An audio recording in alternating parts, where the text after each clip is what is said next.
All right, so part D of the rolling motion problem in physics. So for part D, they want us to compute the speed after descending through a vertical height h.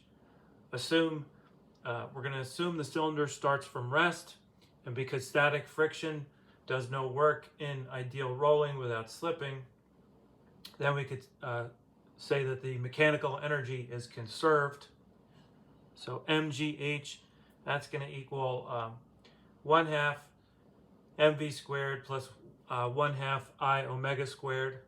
And the rolling condition is omega equals v over r. So therefore, mgh equals 1/2 mv squared plus 1/2 times the quantity 3/4 mr squared times v squared over r squared. Simplifying from here, mgh is going to equal 1/2 mv squared plus 3/8 mv squared. So mgh is going to be 7/8 mv squared. So gh is equal to 7/8 v squared. Isolating v squared is equal to 8/7 gh.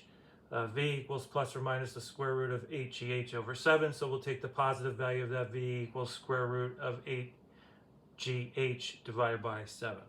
All right, so that's all for part D. Thank you very much and have a great day.